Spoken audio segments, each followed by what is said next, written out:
여러분 안녕하세요. 오랜만에 뵙습니다. 스페셜 이비인후과 박치열 대표원장입니다. 여러분 반갑습니다. 안녕하세요. 자, 오랜만에 또 여러분 뵙게 됐는데요. 토요일 오후인데 오늘이 5월 마지막 날이네요. 5월 31일인데 와, 날씨가 벌써 한여름처럼 많이 덥습니다.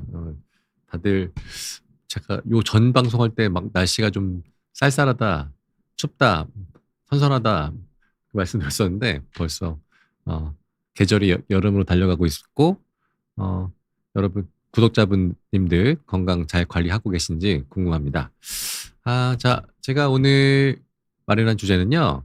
어, 지난번 방송 때 축농증 관련해서 질문이 좀 꽤 들어왔었던 게 기억이 나서 오랜만에 축농증 관련해서 여러분께 먼저 간단한 정보를 좀 드리려고 합니다. 제목은 축농증 수술을 할 때 고려해야 할 것들이라고 지어봤는데요. 일단 그러려면 먼저 축농증이 뭔지를 좀 알아봐야 할 텐데 축농 뭐 다들 뭐 잘 아시겠지만 축농증 우리가 부비동염이라고 하잖아요. 그거의 정의는 우리 얼굴을 보면 얼굴의 대부분은요 빈 공간으로 이루어져 있습니다. 부비동 또는 부비강이라고 하는데 이렇게 이마 옆에도 있고 눈 옆에도 있고 여기 양쪽 뺨에도 있고 그래서 이런 전체 큰 동굴이 이루어져 있는 게 사람의 얼굴인데 이 안에는 공기가 평소에 들어가 있습니다. 그래서 공기가 들어가 있어서 순환을 얼굴이 공기의 순환을 도와주는 구조인데 이 부비동 이 공간에 우리 흔히 뭐 세균이나 박테리아, 바이러스, 뭐 곰팡이 이런 균들이 침투하면서 염증을 일으킵니다. 염증을 일으켜서 고름을 만들어내는 것을 우리 흔히 축농증이라고 하죠. 축농, 코에 고름이 차는 병이라고 생각하시면 됩니다. 바로 축농증이 오시는 경우도 있고 가벼운 코감기나 비염으로 시작했다가 그게 점점 좀 악화되면서 축농증을 가시는 경우도 있죠. 그래서 축농증이 오시게 되면 급성기 때는 되게 아파요. 막 이런 빈 공간에 고름이 차는 거잖아요. 고름이 일정 이상 차게 되면 그 고름이 주변 이 부비강의 벽들을 누르기 시작하는데 그러면 안쪽에는 신경이 눌리면서 통증을 일으키게 되거든요. 그래서 여기 뭐 두통이 오거나 안통이 오거나 이빨이 아프거나 이 뺨이 아프거나 이런 식으로 통증이 오면서 누런 코들이 막 나오고 그리고 보통 급성기 때는 전신 증상도 동반한 경우가 많습니다. 가령 뭐 한기가 있거나 몸살기를 동반하거나 그러면서 오신 경우가 많죠. 이런 축농증이 이제 만성화가 되게 되면 이제 그런 급성기 때 볼 수 있는 통증들은 사라지는데 대신에 뭔가 코 안이 계속 찐득한 코가 나오면서 후각도 떨어지고 뒤로 뭐가 넘어가고 가끔 코에서 냄새도 나고 이렇게 뭔가 계속 불편한 증상들이 또 만성기 때는 또 찾아오게 되죠. 그래서 이런 축농증 때문에 그 가까운 이비인후과 또는 또 대학병원까지 가셔서 치료하신 분들이 좀 많은데 자, 일단 축농증의 정의 정말 간단하죠. 코에 고름이 차는 병. 원인은 뭐 세균이나 바이러스, 뭐 곰팡이 이렇게 될 수 있는데 이 축농증을 그러면 이제 보통 축농증 걸리면 수술을 또 해야 된다고 보통 많이들 알고 계시거든요. 예. 자, 근데 축농증을 의심이 돼서 병원에 갔을 때는 제일 먼저 해야 될 거는 사실 제가 여기서 꼭 말씀드리고 싶은 거는 이렇게 이비인후과에 가면 이렇게 비경으로 이렇게 코 안을 좀 들여다보거나 아니면 이렇게 내시경 같은 걸로 이렇게 좀 보는데 사실 축농증을 정확하게 진단하기에는 제 개인적인 의견으로는 좀 부족하다고 생각합니다.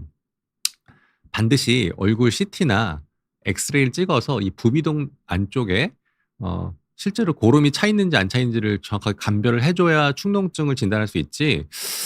그냥 대충 증상을 얘기하고 코 안에 그냥 누런 코가 보인다고 해서 축농증이시네요. 약 먹읍시다. 이렇게 진단을 하고 약을 먹는 것은 사실 저는 별로 좋아하진 않습니다. 왜냐하면 축농증은 또 치료하게 되면 상당히 오랜 기간 동안 약을 먹어야 항생제를 먹어야 되는 또 병이기 때문에 일단 축농증의 정의를 알아봤고 그다음에 축농증을 의심됐을 때는 뭐부터 해야 되는 것인가?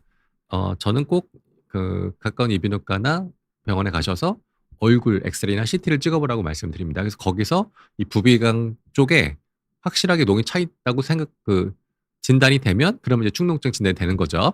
자, 그럼 축농증 진단이 됐어요. 그러면 이제 그 다음 어떻게 될 것이냐?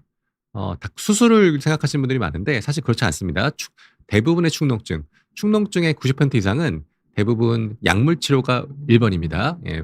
대부분의 축농증의 원인은 아까 말씀드렸듯이 세균 감염이 많거든요. 세균 감염. 그래서 항생제 치료가 주가 되는데요. 근데 이 항생제 치료가 어 보통 우리가 알고 있는 그런 쪼끔 가벼운 항생제로는 사실 잘 치료가 안 돼요. 축농증을 일으키는 균들이 좀 독한 경우가 많아서 보통은 축농증 항생제 쓸 때는 처음 이렇게 항생제도 좀 종류가 여러 가지가 있는데 보통 이제 오그멘틴 계열의 항생제를 보통 이제 더블 도즈 좀 고용량으로 쓰기 시작하죠. 그래도 뭐 반응이 없으면 이제 3 세대 세폴로스포린이나 아니면 퀴놀론 계열 이렇게 단계별로 이제 항생제를 쓰게 되는데 어떻든 간에 축농증이 진단돼서 이제 항생제 치료를 시작하게 되면 최소 2-3주 정도는 약을 꾸준히 드시는 게 좋습니다. 약을 며칠 먹었더니 바로 증상이 좋아진 것 같아서 약을 끊었다. 그러면 사실 그 잔재가 남아 있어서 또 축농증이 재발된 경우가 많기 때문에 일단 축농증을 정확하게 진단하는 게 중요하고 만약에 진짜 축농증이라면 약을 좀 충분한 기간 동안 드시는 거를 저는 보통 말씀을 드립니다. 그 축농증을 보통 약으로 해결하면 되는데 근데 약으로 해결되지 않는 축농증이 가끔 있죠. 가령 대표적으로는 코 안에 물혹이 있는 경우. 코 코 안에 이제 폴립이라고 하죠. 코 안에 있는 정상 점막이 어떤 화학적 과정을 거쳐서 이제 몸에 필요 없는 양성의 혹 같은 이제 물질로 바뀌는 걸 이제 우리가 물혹이라고 하는데 폴립이라고 하는데 이 코 안에 폴립이 점점 생기면 그게 점점 커지거든요. 그러면서 이 부비동 안쪽에 공기의 흐름을 막기 시작합니다. 그러면 가벼운 감기 기운이나 비염이 있었을 때 그게 축농증으로 잘 넘어가게 돼요. 그래서 축농증만 있을 경우에는 거의 대부분 약물로 해결이 거의 되는데 축농증 수술이 필요한 경우는 보통 어떤 경우냐면 이렇게 코 안에 물혹, 폴립이 드글드글한 경우. 어 두 번째는 약을 아무리 써도 반응이 없는 축농증이 가끔 있습니다. 그런 경우에 또 수술을 고려해야 되고요. 또 세 번째는 그 축농증을 일으키는 원인 중에 곰팡이균이 있어요, 곰팡이균. 곰팡이균은 당연히 박테리아가 아니니까 항생제가 잘 듣지 않겠죠. 그리고 증상도 쪼끔 더 세게 나와요. 냄새도 훨씬 더 역한 냄새가 나고 어 그래서 또 CT 찍어 보면 안쪽에 펑갈 볼이라고 해서 이렇게 하얀색의 좀 석회화된 뭐 그런 물질도 보이고 있어서 고런 곰팡이로 인한 축농증 같은 경우에도 보통 수술을 하게 됩니다. 자, 제 강의를 잘 따라오고 계시죠, 구독자 여러분? 그래서 축농증의 정의를 알아봤고 그다음에 축농증을 진단하기 위한 방법, 그다음에 축농증의 치료. 첫 번째는 약물 치료를 말씀드렸고 두 번째 이제 축농증이 수술이 필요한 경우 세 가지 말씀드렸죠. 예. 자, 그래서 이제부터가 이제 제가 이제 오늘 여러분께 말씀드리려던 내용이었는데 그래서 축농증 수술을 하게 됐어요. 아까 말씀드렸듯이 뭐 코 안에 폴립이 있던 뭐 곰팡이균이든 아니면 약으로 조절되지 않는 축농증이라 수술을 이제 하게 됐을 경우 자, 그러면 그다음에 고려해야 될 사항들이 뭐냐라고 물어보실 때 저 같은 경우에는요. 축농증 수술은 일단 아주 얇고 긴 이런 내시경으로 코 안을 들여다보면서 이제 병변을 제거하고 코의 환기를 도모하는 게 이제 축농증 수술의 목표인데 보통 그 축농증 수술이 필요해서 오시는 분들의 코를 들여다봤을 때 제가 항상 말씀드리는 내용이 있죠. 코 안에 구조를 봤을 때 코의 오른쪽과 왼쪽을 나눠주는 비중격이라는 코 가운데 기둥 구조물이 있습니다. 이렇게 모형에 보시면 이 사람의 코뼈를 받치고 있는 노란색 기둥 이걸 비중격이라 하고요. 그 양옆에 이 동그란 거는 하비갑계란 양쪽 콧살입니다. 그래서 이 비중격과 양쪽 콧살 사이에 이 틈으로 이제 공기가 들어가게 되거든요. 그래서 모형 사진을 보시면 아주 이상적인 코의 구조는 들여다봤을 때 비중격이 이렇게 반듯하고 코가 양쪽이 뻥 뚫려 있으면 그건 평소에 코도 시원하고 축농증 수술하는 데 있어서도 아무 문제가 없겠죠. 근데 슬프게도 전체 성인 인구의 거의 제 경험상 거의 한 열에 한 9 분 정도는 코를 들여다봤을 때 이렇게 뻥 뚫려 계신 분이 거의 없어요. 대부분 이게 옆에 분처럼 이렇게 비중격이 한쪽이나 양쪽으로 이렇게 휘어 있고 이거 비중격 만곡증이라고 합니다. 이렇게 만곡이 돼 있고 콧살이 뚱뚱해서 이 호흡 공간이 좀 좁은 경우가 대부분입니다. 대부분인데 대부분은 이 상태로 오랫동안 지내셨기 때문에 코막힘을 잘 못 느끼시거나 느껴도 좀 많이 익숙해지신 상태라고 이제 봐지죠. 근데 이제 요런 상태에서 이제 축농증 수술을 이제 하셔야 되는 분들이 많단 말이에요. 그러면 이제 저 같은 경우에는 먼저 요 비중격 교정 수술을 먼저 환자분께 말씀을 드립니다. 그러니까 휘어 있는 코가 되게 길거든요. 코가 입구서부터 요 목 뒤쪽까지 거의 한 13cm, 15cm 정도 되는 긴 통로인데, 이 통로가 비중격이 이렇게 휘어서 구조가 좁다면 사실 그 축농증 수술하기가 굉장히 어렵거든요. 그래서 저 같은 경우에는 맨 처음에 요 비중격이 많이 휘어 계신 경우에는 비중격 교정을 먼저 권유를 해드립니다. 그 비중격 수술을 해줘야 되는 이유는 아까 말씀드렸듯이 첫 번째, 내시경으로 이 부분보다 축농증 수술의 부위는 좀 더 위쪽입니다. 더 위쪽, 더 뒤쪽. 저 지금 모니터에서 보시는 호흡 공간은 주로 숨길, 코로 공기가 들어가는 길이고, 그 뒤쪽으로 이만큼 더 위쪽으로 빈 공간들이 많은데, 그 공간을 이제 열고 들어가야 되는데 일단 시야가 확보가 되지 않죠. 저렇게 휘어 있으면. 그래서 비중격 교정을 통해서 공간을 확보한 겁니다. 마치 그 도시를 지을 때 건물부터 올리지 않죠. 보통 길부터 닫고 그다음에 건물을 올리잖아요. 그래서 그런 이치라 생각하시면 될 것 같아요. 그래서 축농증 수술을 하기 전에 비중격 교정을 해줘야 되는 첫 번째 경우는 비중격이 너무 휘어 있어서 부비동 수술에 시야가 확보되지 않은 경우에는 그 비중격 교정을 먼저 해주는 경우가 많습니다. 또 두 번째, 비중격 수술이 또 축농증 수술에 도움이 되는 이유는 좋은 시야도 또 확보해 주지만 이 축농증이나 물혹은 또 재발의 위험이 많거든요. 예. 그래서 재발을 할 수 있는 가능성이 있는데, 저렇게 비중격을 똑바로 펴놓은 상태에서 수술을 하고 나면 그 팔로업이 쉬워져요. 공간이 잘 열려 있기 때문에 언제든지 부비동을 바로 꼭 CT나 그런 거 찍지 않아도 그냥 내시경만 잘 봐도 물혹이나 이런 축농이 재발되고 있지 않은지 정기적인 검사가 가능하기 때문에 또 팔로업에도 굉장히 장점이 있습니다. 세 번째는 코가 잘 열려서 공기의 순환이 좋으면 그 축농증이나 물혹의 재발률도 좀 떨어뜨릴 수가 있어요. 마치 잘 흐르는 강은 썩지 않지만 좁고 꼬불꼬불한 강은 잘 막히는 것처럼 코도 마찬가지로 생각하시면 돼요. 코의 공기 흐름이 원활하고 좋은 코는 염증이 잘 생기지 않아요.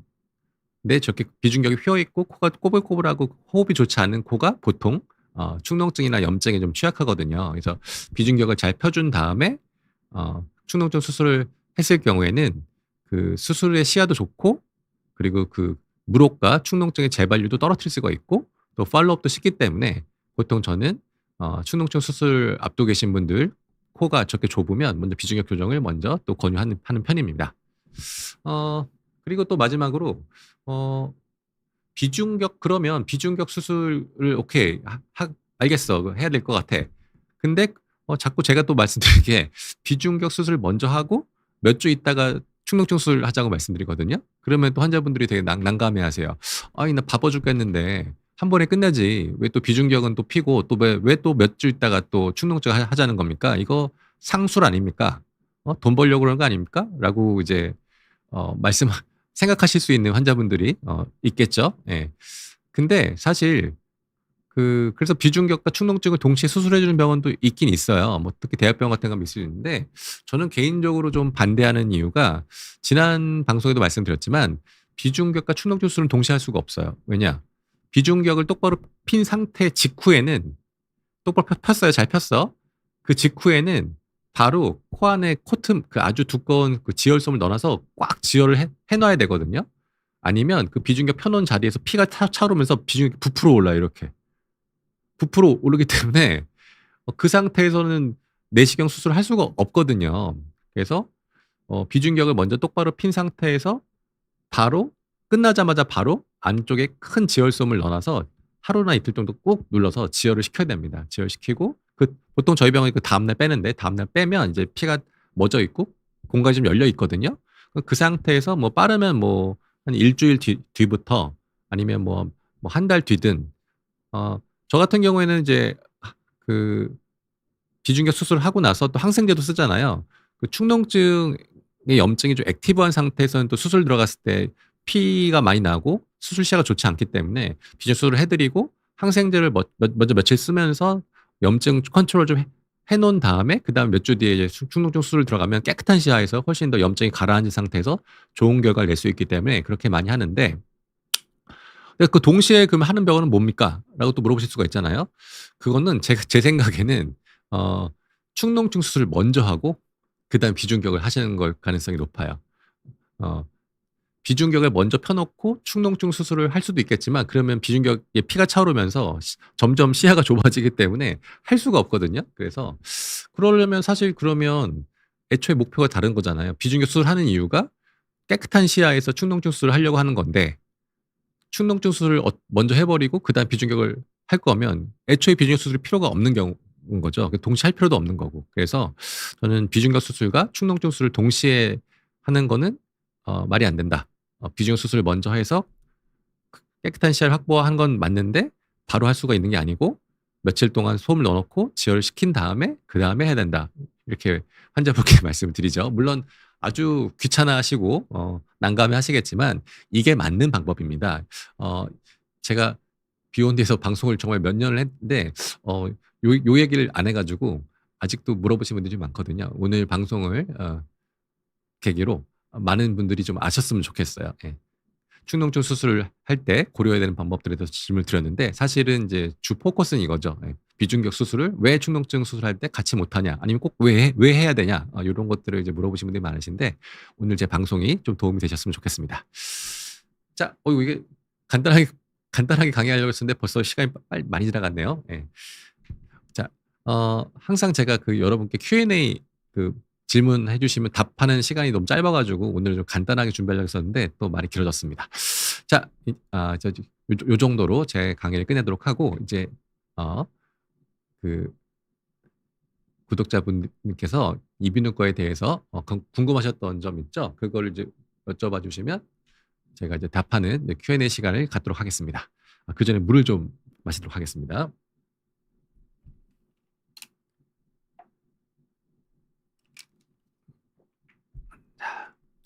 자, 그러면 보도록 할까요? 어디를 피디님 조그만 화면을 보면 될까요? 머리띠 한토끼님 질문부터 뵙도록 하겠습니다.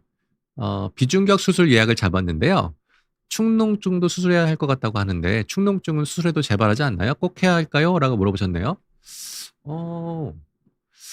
사실 저희 병원에도 그 비중격 저도 비중격 수술 되게 많이 하니까 수술 상담을 오신 분 중에 다른 병원에서 진료 보셨는데 축농증 수술 꼭 해야 된다고 얘기 듣고 오신 분이 의외로 좀 있어요. 그래서 저한테도 꼭 물어보시거든요. 이거 꼭 해야 되냐고? 필요하면 해야죠. 필요하면 하는데 아까 말씀드렸듯이 제가 봤을 때는 축농증 수술이 꼭 필요가 없는 분도 좀 가끔 있어요. 그러니까 비중격이 많이 휘어서 코도 되게 막히고 잠도 푹 못 자고 그래서 수면에 장애도 있고 생활이 많이 불편하다. 그럴 때 비중격 수술을 하는 거거든요. 그 비중격 수술도 무조건 하는 게 아닙니다. 비중격은 누구나 다 휘어 있고 좁기 때문에 그냥 단순히 좁고 휘었다고 하는 게 아니고 그것 때문에 얼마큼 호흡이 불편한지 수면에 문제가 있는지 뭐 이런 것들을 기준으로 이제 수술을 해야 되는데 어떻든 간에 그렇게 해서 비중격 수술을 하러 갔는데 CT를 찍어보니까 이제 코 안에 고름도 있고 축농증도 있다라고 말씀을 들으셔서 수술을 권유받으신 분이 있단 말이에요. 근데 제 개인 경험상 거의 절반 정도는 무증상 축농, 그러니까 뭐 부비강 내에 음영이 보이긴 하는데 환자분과 인터뷰해 보면 그닥 치료가 필요 없는 경우가 좀 있습니다. 그런 경우에 저는 꼭 할 필요 없다고 말씀을 드려요. 근데 반대로 비중 수술도 해야 되는데 들여다봤더니 코 안에 물혹도 심하고 조절되지 않는 축농증 양상을 보이고 있다. 그러면 그건 하셔야죠. 그건 재발이 되더라도 해야 됩니다. 근데 아까 제가 설명드렸죠? 비중격을 잘 펴준 상태에서 축농증 수술을 하시면 일단 재발률도 떨어질 수 있고 또 재발했을 때 그 팔로우업이나 재수술도 좀 편하기 때문에 비중격 수술 먼저 하시고 나중에 축농증 하시게 된다면 재발하더라도 큰 걱정하지 않으셔도 되지 않을까 이렇게 말씀을 드리겠습니다. 자, 다음 질문 받도록 하겠습니다. 큐리안님께서 질문 주셨습니다. 큐리안님, 코 앞쪽 합의갑계는 수술한 뒤 크기가 줄어들었는데 뒤쪽 합의갑계는 아직도 크고 부을 때마다 안면통이 심합니다. 뒤쪽의 합의각계만 부분적으로 줄이는 것이 가능한가요? 라고 질문해 주셨습니다. 그 합의각계가 뭐냐면요. 그 아까 말씀드렸죠. 코의 구조를 봤을 때 이 코뼈가 있고 뼈를 받치는 요 코뼈가 있고 코를 받치는 요 비중격 기둥 구조물이 있고요. 그 양옆에 이렇게 볼록 튀어나와 있는 거, 예. 요게 합의각계입니다. 우리 흔히 콧살이라고도 하죠. 예. 내시경 봤을 때는 보통 이렇게 보이는데 요 비중격이 보이고 양옆에 요 동그란 거, 예. 이게 여러분 합의각계입니다. 뭐 흔히 콧살 하는 게 요건데요. 이 콧살이 너무 커지면 가령 이렇게 들여다봤더니 막 코가 막 콧살이 띵띵 부어 있고 이렇게 이 정도가 되면 딱 봐도 숨을 못 쉬겠죠? 이렇게 콧살이 너무 뚱뚱해서 그 공기의 흐름을 방해를 줘서 코막힘을 유발할 경우에는 우리가 흔히 합의각계 절제술 또는 비염 수술이라고도 많이 아시죠? 예, 합의각계 절제술 또는 비염 수술을 하게 되는데요. 그래서 우리 큐리안 님께서도 아마 같은 이유로 콧살이 너무 뚱뚱해서 이 합의각계를 좀 줄여주는 수술을 받으셨나 봐요. 근데 여러분 그 합의각계가 이렇게 보면 동그래 보이잖아요. 근데 이 합의각계는 동그랗지가 않고요.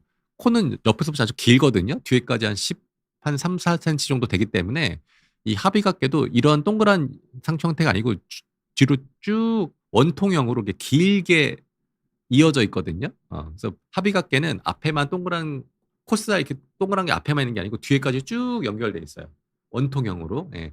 그래서 보통 코막힘 원인은 앞쪽이기 때문에 앞쪽을 이제 레이저로 많이 하시는 것 같긴 해요. 이렇게 보통은 이제 비중격이 휘어 있는 경우가 동반되어 있기 때문에 사실 콧살만 레이저로 하진 않고 성인 같은 경우에는 저 같은 경우 보통 비중격을 똑바로 펴주고 그다음에 콧살 합의각계 절제술 같이 해주는 경우가 거의 대부분인데요.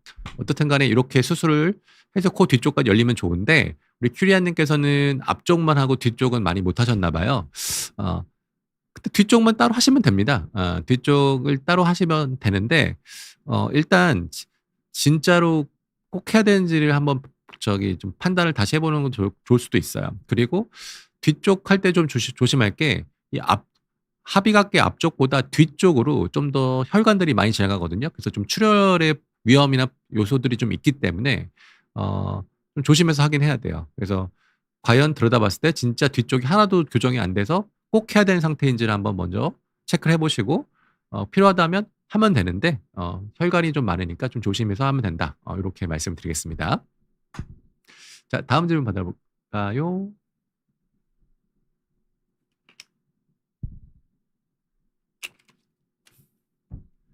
롤리님께서 아주 간단하게 질문을 주셨네요. 축농도 완치가 가능할까요? 라고 질문 주셨는데요. 가능합니다. 축농, 코에 고름 차는 병이잖아요. 축농증 치료는 당연히 완치가 가능합니다. 근데 그 완치라는 개념이 뭐 평생 다시 축농증이 안 걸리냐? 그거는 아닙니다. 축농증은 일종의 염증 질환이기 때문에 지금 당장 온 염증은 뭐 적절한 약물이나 이런 걸로 해결해주면 완치가 가능한데 나중에 또 다른 뭐 세균이나 뭐 바이러스가 들어와서 또 축농이 생길 수도 있는 거죠. 그래서 현재 갖고 있는 축농증은 충분히 완치가 가능하다. 이렇게 말씀드리겠습니다. 질문이 아주 간단해서 좋네요. 다음 질문 받아보겠습니다. 왠지 지난번보다 좀 제가 답하는 속도가 좀 빠른 것 같아서 좀 개인적으로 좀 뿌듯하네요. 네. 자, 아이고 어려운 단어네. 윽두분님, 예. 저런 단어가 있나요? 의에 쌍기역이 있네. 저런 단어는 처음 봐요. 한글에 윽두분님이라고 아이디를 재밌게 주셨는데요. 자, 사진으로 보여주신 것처럼 비중격을 똑바로 펴려면 비개방으로는 어렵겠죠? 그리고 개방하면 저렇게 똑바로 펼 수 있나요? 라고 질문 주셨습니다. 아주 좋은 질문인데요. 그 비중격 수술을 우리가 한다고 했을 때 보통 수술을 받으신 분들이 기대하시는 코의 구조는 아까 사진에 보여드렸듯이 이렇게 비중격이 들여다봤을 때 이렇게 아주 그냥 똑바로 서 있길 기대하시잖아요. 근데 사실 제가 말씀드린 내용은 비중격 수술의 목표는 들여다봤을 때 비중격이 딱 지면에 90도 딱 위에부터 이렇게 만드는 게 목표가 아닙니다. 사실 그렇게 만들 수가 없거든요. 예. 그 너무 위쪽까지, 그러니까 사실은 코는 이제 숨 쉬는 그 앞쪽을 봤을 때 사실은 지금 보시는 모니터보다 2배 정도 위쪽으로 더 있어요. 근데 그 위에까지 아주 똑바로 필 수는 없어요. 그렇게 피면 보통 코가 무너집니다. 그래서 안장코, 여기 주저앉아서 보시는 분들 가끔 있으시거든요. 들여다 보면 코 안이 아주 위에서부터 그냥 아주 그냥 똑바릅니다. 왜냐하면 그 안쪽에 있는 연골이나 뼈를 다 날렸기 때문에 그냥 다 제거해 버리면 그냥 점막만 남아 있으면 이렇게 똑바로 보이긴 해요. 근데 그거는 코의 구조가 다 이미 다 망가진 거예요. 그래서 비중격 수술의 목표는 사실 이렇게 육안으로 봤을 때 아주 똑바른 코를 만드는 게 목표가 될 수가 없다. 그렇게 만들려면 오히려 코의 구조가 약해져서 안장코 변형이나 다른 문제가 생길 수가 있기 때문에 사실 저는 그렇게 말씀을 드리지 않아요. 비중격 수술 제가 정말 많이 하고 있지만 비중격 수술은 코의 오른쪽과 왼쪽 호흡을 똑같이 맞춰주는 수술이 아니라고 말씀드립니다.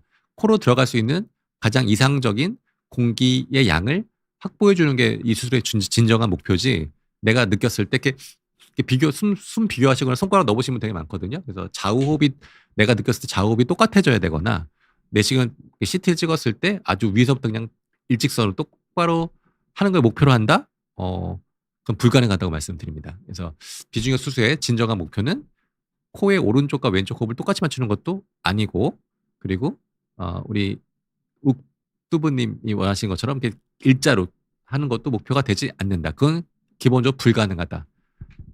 이렇게 말씀드리고 싶고, 비중격 수술의 목표는 코로 들어가는 공기량을 오른쪽이든 왼쪽이든 가장 이상적으로 코에 무리가 없이 잘 들어올 수 있게 만들어주는 환경을 만들어주는 것이라고 제가 정리를 하도록 하겠습니다.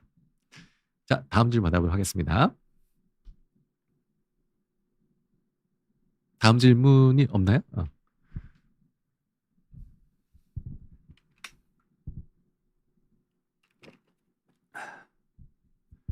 시나몬 쿠키님께서 질문 주셨습니다. 시나몬 쿠키님, 코 성형하고 축농증이 생겨셨대요. 혹시 축농증 수술을 하다가 실리콘이 휠 수 있나요? 모양이 바뀔까 걱정이에요. 라고 하셨네요. 이렇게 걱정하시는 분 간혹 계시죠. 코 성형과 축농증 수술은 근데 기본적으로 동네가 다르다고 보시면 될 것 같습니다. 코 성형은 이 바깥쪽이잖아요. 이 코, 요 비주를 열고 들어가서 코뼈 위쪽의 모양을 바꿔주는 거고, 축농증은 비강의 안쪽을 하는 거기 때문에 기본적으로 축농증 수술하다가 뭐 실리콘이 휘거나 모양이 바뀔 걱정은 안 하셔도 되는데, 근데 코 성형 하신 지 얼마 되지 않았을 때는 좀 약간 조심할 수는 있을 것 같아요. 코 성형을 하고 콧대에 만약에 실리콘 같은 보형물을 넣었는데 그게 뭐 한 3, 4개월밖에 안 됐다? 그러면 축농증 수술할 때 조금 그 선생님께서 좀 조심하셔야 될 것 같긴 해요. 근데 사실 축농증 수술은 이렇게 내시경을 보고 들어간 거기 때문에 코 겉에를 막 이렇게 만지지 않거든요. 그래서 사실 뭐 조심히만 하시면 코 성형 직후에도 뭐 한 달, 보통 코 성형하고 한두 달 뒤에도 축농증 수술 조심히 하시면 얼마든지 테크니컬리하게 잘 할 수 있을 거라고 저는 생각하는데, 조금 뭐 안전 세이프티 맞은 기간을 두자면 코 성형하고 그래도 뭐 한 서너 달 정도까지만 조심해 주시면 그 뒤로는 뭐 축농증 수술하실 때 뭐 보형물이 돌아가고 이런 걱정은 아예 안 하셔도 될 것 같고. 근데 급할 수 있잖아요. 코 성형 직후인데 축농증이 너무 심해서 생활에 불편을 겪는다. 그건 저는 코 성형 여부 상관없이 조심스럽게 잘하면 축농증 수술 충분히 가능하다고 생각합니다. 아예 동네가 다르고, 그리고 내시경 들어갈 때 이렇게 코를 막 이렇게 막 여기 콧대를 건드릴 일이 거의 없거든요. 그래서 뭐 잘하시는 선생님한테 하시면 아무 문제 없을 것 같다고 말씀드리고 싶습니다. 자, 다음 질문 받도록 하겠습니다. 자, SR88님께서 질문 주셨습니다. SR88님. 비염이 오래되면 축농증이 온다고 하는데 맞나요? 유전되는지도 궁금합니다. 항상 비염을 달고 살고 있는데 축농증까지 올까봐 걱정됩니다. 사실 비염은 코에 생기는 모든 염증을 다 비염이라고 하기 때문에 사실 좀 약간 불분명한 질문이거든요. 근데 이제 아마 이제 뭐 비염 말씀하시는 게 이제 자주 이제 콧물 나고 재채기 나고 코 막히고 뭐 요런 증상을 이제 비염이라고 하시는 것 같아요. 어떻든 그렇게 이해를 제가 하고 싶고, 근데 이제 어떻든 간에 코에 염증이 생겼는데 그게 비염이죠. 그게 너무 오래되면 축농증이 올 가능성이 높아지는 건 사실입니다. 축농증이 오시는 대부분의 원인은 코 안에 환기가 안 좋아질 때, 코 안쪽에 공기 흐름이 원활하지 않고 뭔가 좀 이렇게 호흡이 원활하지 않은 상태에서 안쪽에 세균이나 바이러스나 뭐가 들어왔을 때 또 그 상태에서 또 면역력이 좋지 않을 때 보통 축농증으로 넘어가거든요. 그래서 조절되지 않는 비염이 자주 오시는 분들은 그 상태에서 내가 좀 몸이 약하거나 아니면 좀 몸 관리가 잘 안 됐을 경우에는 축농 축농증으로 넘어갈 가능성이 높습니다. 그러니까 당연히 이제 평소에 비염이 증상이 왔을 때 적극적으로 치료해 주는 게 좋겠죠. 축농증까지 올까 봐 걱정이 되신다면. 예. 물론 축농증이 오더라도 뭐 귀찮아서 그렇지 잘 치료하시면 또 잘 낫기 때문에 뭐 너무 걱정하실 필요는 없는데, 비염이 와서 뭐 콧물 나고 재채기나 코 막힘이 너무 자주 오는데 너무 방치하시지 않으면 좋다. 비염 관리를 잘 해 주시면 축농증으로 넘어가는 확률을 좀 낮출 수는 있다라고 정리하고 싶고요. 유전된다고 말씀하셨는데 유전되는지 궁금하다고 말씀하셨는데 유전될 수 있어요. 그게 뭐냐면 코의 구조는 대부분 유전되거든요. 그러니까 아까 제가 비중격 말씀드렸잖아요. 비중격이 뭐 전 국민의 한 90% 휘어 있다고 말씀드렸는데 그 비중격 구조가 휘어 있는 거는 대부분 유전입니다. 그래서 물론 다쳐서 부러지면서 비중격이 휠 수도 있겠지만 대부분은 부모님의 코 구조를 그대로 따라가는 경우가 많기 때문에 코 안의 구조는 유전된 경우가 많고요. 그래서 코 구조가 비중격이 많이 휘어 있고 코 구조가 좋지 않다면 그러면 이제 코 안에 염증이 잘 오겠죠? 그러면 축농증도 잘 생길 수가 있고. 그다음에 또 잘 유전되는 게 그 알레르기 비염. 알러지 비염은 거의 유전이 높습니다. 보통 그 두 아버지, 어머님 중에 한 분만이라도 알러지가 있다면 보통 50% 이상의 확률로 자제분도 알러지 비염을 가지고 있고, 두 분 다 알러지면 거의 75% 이상은 다 알러지를 갖게 되기 때문에 알러지 비염도 유전입니다. 그래서 코 구조도 유전이고 알러지 비염도 유전이고, 그래서 코 구조도 안 좋은데 알러지 비염도 심하다. 그런 분들은 평소에 좀 관리를 잘 해주셔야 되겠죠. 아니면 이제 축농증이나 다른 물혹이나 이런 이제 코에 좀 더 깊은 질환으로 넘어갈 가능성이 높으니까 이렇게 말씀을 드리고 싶습니다. 다음 질문도 받아보도록 하겠습니다.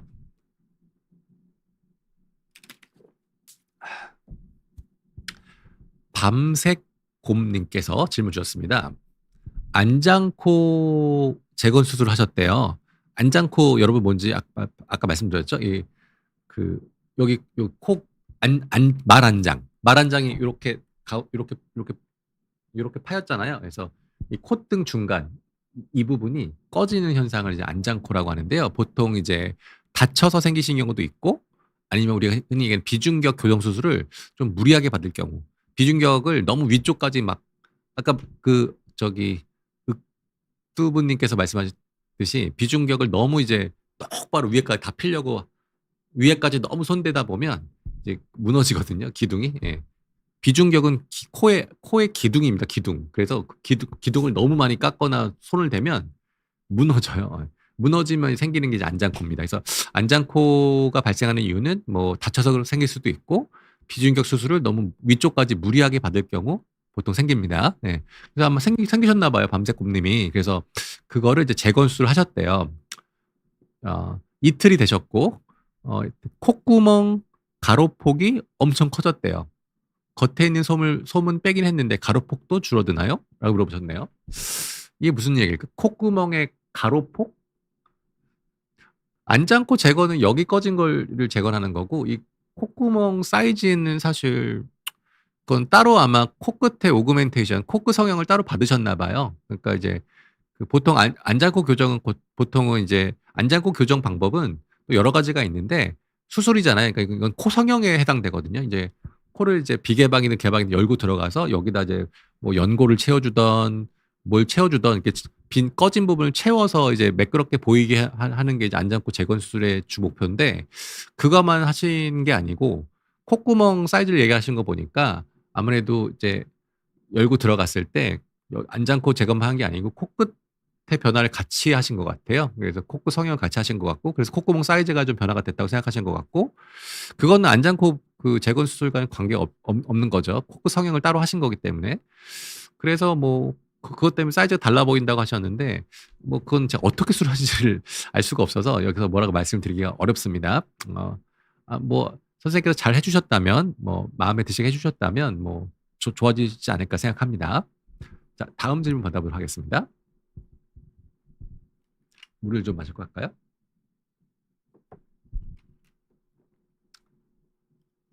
자, 다음 질문. 어흥님께서 질문 주셨습니다. 어흥님. 30대 직장인입니다. 평소 코막힘이 심해서 CT 찍어봤더니 축농증이라고 하시더래요. 수술을 하면 확실히 숨 쉬는 게 편해지는지 아니면 재발 가능성도 있는지 알고 싶습니다. 어, 되게 많이 오시죠? 나는 코가 되게 막히는데 원인이 축농증 같아요. 라고 오시는 분들 간혹 계신데 아닙니다. 어흥님도 제가 봤을 때는 평소에 코막힘이 심하잖아요. 그건 축농증 때문에 심하신 게 아니고 아마 비중격 만곡증 때문에 심하실 거예요. 코를 CT를 찍었더니 우연히 축농증이 같이 있었을 가능성은 높은데 보통 제 경험상 코막힘이 심해서 오시는 분들은 코에 고름 찬다고 코막힘이 심해지지 않거든요. 만성적으로. 보통은 비중격 만곡증, 코 안쪽에 제가 계속 말씀드리죠. 코의 오른쪽과 왼쪽을 나눠주고 있는 가로막 기둥. 그 비중격이 한쪽이나 양쪽으로 휘어 있는 경우, 휘어 있으면서 그러면서 양쪽에 있는 콧살이 뚱뚱한 경우, 그걸 비중격 만곡증 플러스 비후성 비염이라고 하는데요. 그게 주 원인입니다. 코막힘 원인. 예. 그게 있으면 축농증도 잘 생기죠. 그래서 아마 어흥님께서는 사실 코막혀서 가신 거잖아요.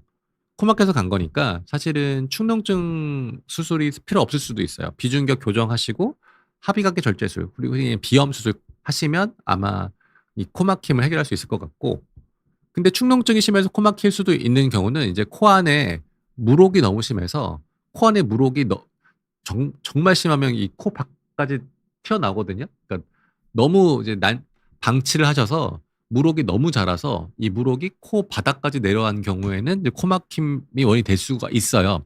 그런 경우에는 이제 축농증 수술을 해서 코막힘 해결할 수 있는데 그런 경우는 거의 없어요. 예.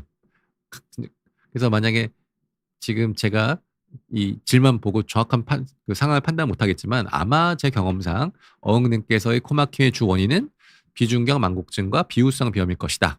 그거를 해결하시면 코막힘 해결할 수 있고, 근데 추가적으로 축농, 코에 고름이 찬 거는 그럼 어떻게 할 것이냐? 보통 저 같은 경우에 코 안에 물혹이 심하지 않으면 수술을 권하지 않아요.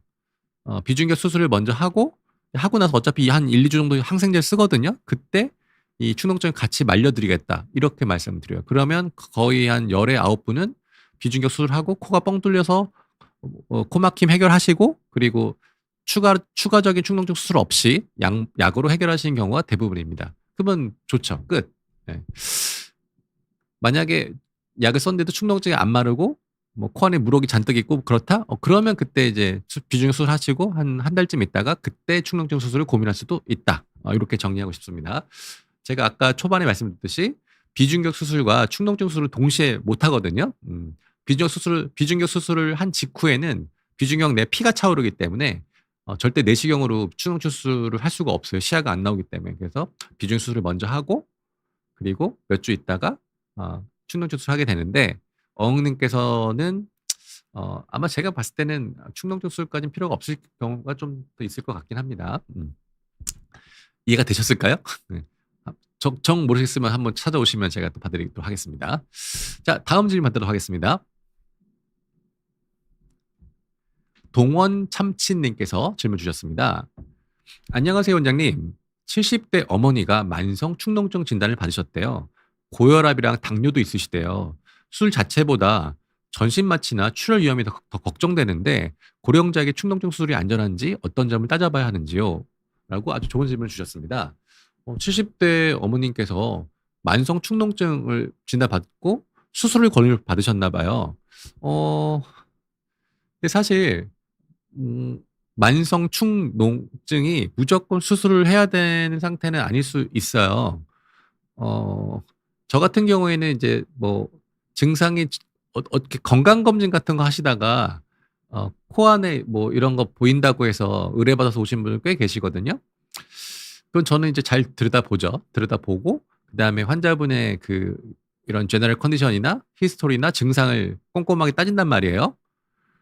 그러면 그냥 우연히 발견된 만성 축농증인 경우가 굉장히 좀 많습니다. 그런 경우에는 치료가 필요 없어요. 약도 필요 없어요. 그냥 지내시면 돼요. 이해되시죠? 근데 만약에 어 축농증 진단 받으셨는데 진짜 수술이 필요해. 코 안에 물혹도 잔뜩 있으시고 막 고름도 막 꽉 차 있고 그래서 환자분이 막 생활이 힘들어하신다. 그러면 해야죠. 해야 되는데 근데 이렇게 연세가 있으시잖아요. 그런 경우에 저는 저라면 저는 전신 마취는 안 합니다. 예. 왜냐하면 축농증 수술은 어 국소 마취로 충분히 가능한 수술이기 때문입니다. 병원마다 다르겠지만 보통 대학병원에다 전신 마취를 거의 다 루틴으로 하죠. 근데 사실 축농증 수술할 때는 그 축농증 수술 부위가 굉장히 깊거든요. 바로 뇌 바로 밑, 눈 바로 옆. 그러니까 굉장히 깊고 좁고 한 거의 얼굴의 거의 한가운데쯤에 있는 구조를 건드리는 거기 때문에 아주 좁은 시야에 사실은 정신이 있는 상태에서 하시는 게 더 좋아요. 잘못하다가 이 안화 이 눈과 뼈를 경계 짓고 있는 안화 격벽이라는 게 있는데 굉장히 얇거든요. 그거 되게 잘 뚫려요. 위로 뚫으면 뇌랑도 연결될 수가 뇌 척수액이 셀 수도 있어요. 그래서 사실은 저 같은 경우에는 그 축농증 수술할 때는 국소 마취를 많이 권하는 편입니다. 환자분과 대화하면서 "여기 아프세요? 저기 아프세요?" 뭐 이렇게 좀 얘기하면서 하다 보면 그런 어 심각한 합병증을 예방할 수 있기 때문에 저 같은 경우는 특히 어머님처럼 고혈압, 당뇨 있으신 분들은 사실 어 그 마취과에서 전신 마취를 되게 잘 안 해 주는 경우도 있습니다. 예. 그거 전신 마취하려면 어머니 심장내과 뭐 내분비내과 컨설팅만 뭐 한 몇 주 받으셔야 될 수도 있어요, 전신 마취하려고. 만약에 다른 부위라면 뭐 암 수술이나 뭐 배를 열어야 되거나 뭔가 큰 수술이라면 당연히 전신 마취가 필요하니까 그런 컨설팅도 열심히 받고 그리고 전신 마취를 해야 되겠지만 만약에 축농증 수술을 위한 거라면 저 같은 경우 저라면 굳이 축농증 수술은 국소 마취로 충분히 가능한데 그렇게 막 고생하시면서 컨설팅 받으면서 전신 마취를 할 필요가 있을까? 저는 저라면 안 할 것 같다고 말씀을 드리고 싶고요. 그다음에 또 축농증 수술해서 국소 마취하에 빠르게 손 빠르신 분한테 안전하게 잘 받으시면 뭐 크게 걱정하실 거 없을 것 같고 그리고 출혈 위험 말씀하셨는데 사실 피 많이 날 수 있죠. 그래서 조심해서 해야 됩니다. 어 좀 젊으신 의사 선생님들이 그 수술 들어갔는데 피도 너무 많이 나고 시야가 안 좋은데 무리하게 계속 마치 낚시할 때처럼 이렇게 피바다인데 안에 보이지도 않는데 이렇게 기구 넣어서 막 이렇게 안에 후벼 가지고 막 병변 뜯어내고 이런 젊은 친구들 가끔 있거든요. 피가 너무 많이 나고 이러면 너무 무리해서 할 필요 없을 것 같아요. 쪼끔 더 지혈하고 나오고 나중에 리터치를 하더라도 출혈이 너무 많을 경우에는 물론 출혈이 일어나지 않게 수술 전에 전처치를 좀 많이 하고 들어가거든요. 그러면 뭐 중간에 수술 끊고 나오는 경우는 사실 거의 없어요. 저도 뭐 몇십 년 했지만 피가 너무 많이 나서 수술을 중단하고 나왔던 경우가 한두 케이스밖에 없어요. 뭐 많이 했지만. 그러니까 중간에 출혈 때문에 수술을 끊는 경우가 많지는 않는데 혹여라도 피가 너무 많이 나신다면 스탑하고 그리고 좀 지혈된다면 나중에 하셔도 된다. 예. 축농증 무록 수술이 그렇게 막 생명을 위협하고 막 진짜 급한 경우는 많지 않거든요. 그러니까 좀 안전하게 하신다면 뭐 충분히 70 대에도 요즘 70대 코성형도 많이 하시는데요. 그러니까 뭐 축농증 수술은 전혀 걱정하지 않으셔도 될 것 같다라고 말씀드리고 싶습니다. 다음 질문 받아볼게요.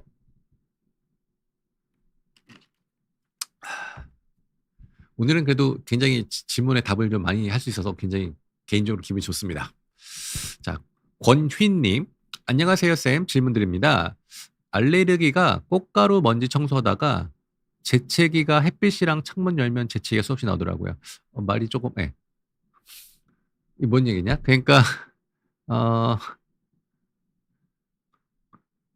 청소를 할 때 햇빛을 쐬시면 재채기가 나온다는 얘기인가요?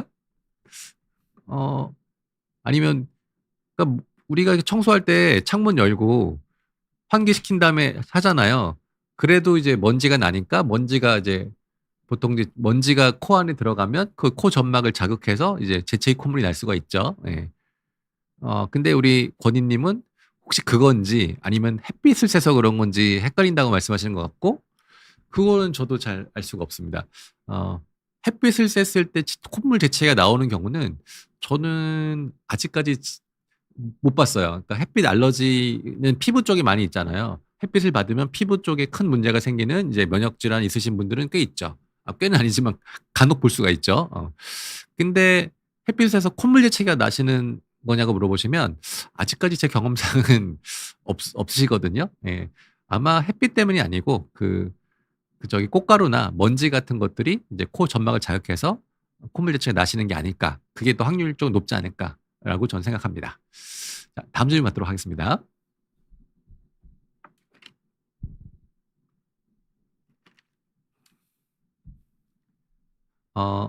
ISAS님, 코랑 폐랑 크게 영향이 있나요? 알레르기 비염이 있는데 유산소 하면 도움되는 게 폐가 좋아져서 코가 좋아지는 걸까요? 라고 물어보셨습니다. 코랑 폐랑 크게 영향이 있냐고 물어보시면 당연히 영향이 있죠. 코랑 폐는 같은 호흡기잖아요, 호흡기. 근데 상부 호흡기, 하부 호흡기. 코 건강이 좋아야 폐가 좋아진 건 맞습니다. 왜냐하면 코가 건강하지 않다. 코로 호흡이 잘 안 된다. 보통 이제 아까 말씀드린 뭐 비중격 망곡증이나 비염이 너무 심하거나 그래서 코로 숨을 잘 못 쉬시는 분들은 코의 기능이 뭡니까? 더러운 공기를 걸러주고 그 다음에 공기가 너무 차가우면 데펴주고 뜨거우면 식혀주고 어떻든 간에 공기를 깨끗하게 만들어서 이 하부 기관지로 넘기는 역할이 코잖아요. 그래서 코는 모든 호흡기에 있어서 가장 중요한 첫 번째 관문인데 이 코가 건강해야 깨끗한 공기가 지속적으로 폐로 들어가면서 폐도 건강해질 수가 있죠. 반대로 코 구조가 좋지 않고 호흡이 좋지 않으면 그럼 자꾸 입 벌리고 숨쉬게 되잖아요. 입으로 숨쉬게 되면 입은 그런 공기청정기, 가습 기능이 전혀 없기 때문에 온갖 잡균과 먼지가 그대로 호흡기에 노출이 되죠. 그래서 기관지나 폐 건강이 좋지가 않을 수밖에 없죠. 그래서 코랑 폐는 아주 밀접한 연관이 있다라고 말씀드리고 싶고요. 유산소를 하면 폐가 좋아져서 코가 좋아지냐고 물어보셨는데요. 코 구조가 좋지 않다면 폐가 좋아져도 코가 좋아지지는 않습니다. 순서가 바뀌었죠. 유산소 운동을 꾸준히 하셔서 몸이 건강해지시고 폐가 건강해질 수 있고 또 유산소 운동을 열심히 하면 그 몸에 건강한 호르몬들이 많이 나오잖아요. 그게 어떤 코 점막 그 충혈, 코 점막이 붓는 걸 좀 이렇게 억제하고 코도 일시적으로 좀 뚫리시는 그런 경우가 좀 있거든요. 네. 그래서 유산소 운동 자체가 그러니까 유산소 운동을 해서 폐가 좋아져서 코가 좋아질 수는 없는데 코가 좋아져서 폐가 좋아질 수는 있어도 예. 이해되세요? 코가 좋아지면 폐도 좋아질 수는 있어도 폐가 좋아진다고 코 구조가 안 좋고 이런 게 개선되지는 않습니다. 예. 그래서 그건 정리를 하고 근데 유산소 운동을 했을 때 코도 좀 좋은 영향을 받아서 코 자체가 건강해질 수는 있다. 폐가 좋아져서 코가 좋아지는 건 아니다라고 제가 정리를 하고 싶습니다. 자, 다음 질문 받도록 하겠습니다. 시간이 얼마 없네요. 근데 오늘 거의 제가 질문을 다 소화한 것 같아. 물 한번 먹고 하겠습니다. 착한 맛 던지네스 통계님께서 질문 주셨습니다. 축농증이 잘 생기는 부위가 자주 아파서 이비인후과에서 코CT를 촬영하셨대요. 이상이 없어서 신경통이나 편두통이 의심된다고 하는데 이런 경우에는 어떻게 해야 할까요? 감기 끝에 생겼습니다. 가끔 오시죠. 나는 막 이런 데가 아프다. 가령 뭐 이런 뺨이 아파요. 그럼 대부분의 이비인후과 선생님들은 급성 부비동염, 특히 상악동의 염증이 급성으로 왔을 때 여기 이빨이나 여기 뺨이 아프거든요. 그래서 찍어보자고 하죠. 근데 아주 깨끗한 경우가 있단 말이에요, 가끔. 그러면 이제 우리가 신경통이나 뭐 이런 것들이 말씀드린 경우가 있습니다. 신경통이 뭐냐면 감각신경, 우리 얼굴에 분포되어 있는 감각신경이 예민해지면 통증을 느끼는 겁니다. 우리 가령 청각신경이 피곤하면 이명이 들리고 전정신경이 피곤해지면 어지럽잖아요. 이 감각신경이 피곤해지면 아파요. 아픈데 그게 우리 착한만 던지네스 통계님한테는 이 축농증 부위에 오시는 것 같긴 해요. 과거에 축농증을 좀 자주 앓으셔서 그쪽 신경이 좀 더 예민해졌을 수는 있거든요. 자, 축농증이 아닌데 축농 부위가 계속 아파서 병원에 갔더니 깨끗하다. 그러면 그건 감각신경통일 가능성이 3차 신경통 또는 감각신경통일 가능성이 굉장히 높고 이거의 치료는 사실 코를 더 지지고 볶는다고 생각되는 게 아니고 그 감각신경통이 생긴 원인을 조절해 줘야 됩니다. 가령 내가 보통 스트레스 받고 잠 못 자고 잘 못 먹고 요럴 때 보통 감각신경통이 많이 오거든요. 그래서 어 축농증을 어떻게 하는 게 문제가 아니고 감각신경통이 왔을 때는 잘 먹고 푹 쉬고 잘 주무시는 게 1 번입니다. 그래서 제너럴 컨디션을 좀 회복시켜 주시고 아주 아프실 때는 신경통 약을 그때그때 복용하시면 거의 대부분 잡을 수가 있습니다. 요렇게 답을 하고 벌써 시간이 다 돼서 방송을 마쳐야 될 것 같습니다. 자, 여러분 오늘도 코에 대해서 여러분과 재미난 얘기를 많이 나눴는데 사실 저는 이비인후과 전문이기 때문에 제가 방송할 때 뭐 코 말고도 뭐 귀나 뭐 목이나 뭐 다른 궁금한 부분 있으시면 질문 올려주시면 제가 시간이 허락하는 대로 열심히 답해 드리도록 하겠습니다. 자, 지금까지 스페셜 이비인후과 박지열 대표원장이었습니다. 여러분 시청해 주셔서 너무 감사드립니다. 저희는 또 좋은 시간에 찾아뵙도록 하겠습니다. 안녕히 계세요.